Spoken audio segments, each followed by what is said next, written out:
Hey guys, in this video I'm going to show you how to create your own organizational chart here in Microsoft Word. Now, for us to get this done, let's just head over to the insert button right here and we choose Smart Chart or Smart Chart rather. Sorry for that. And then let's choose Hierarchy.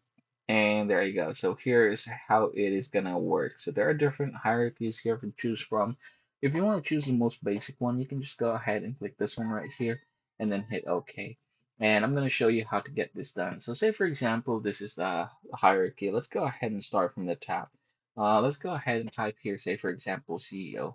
And then this one here, say, for example, under CEO, there's going to be like the accounting manager. And then beside the accounting manager, I'm going to go ahead and hit the enter button right here. There you go. And then, oops, let's go ahead and retype that one. Okay. Beside the accounting manager is the office manager. And then down below, let's go ahead and try to delete these right here. All right. Under the accounting manager, I'm going to go ahead and enter here. I'm going to type. And as you can see, it's becomes something like that. We don't want that. What we are going to do is just click tab, and you can see that now it jumps down under the accounting manager.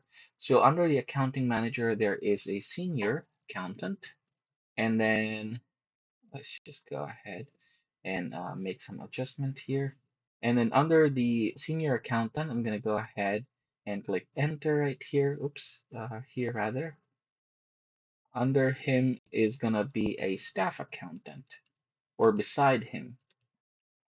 Now, for the office manager, let's say, for example, this one also has like someone else under his wing.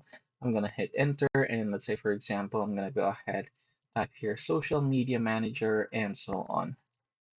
Staff. So yeah, basically that's how you're gonna do this. You can go ahead and customize this according to your liking, but yeah, basically that's how you're gonna do it. Go ahead and click the format here and make some changes with regards to how you're going to format this. But that's how you're gonna create an organizational chart here in Microsoft Word.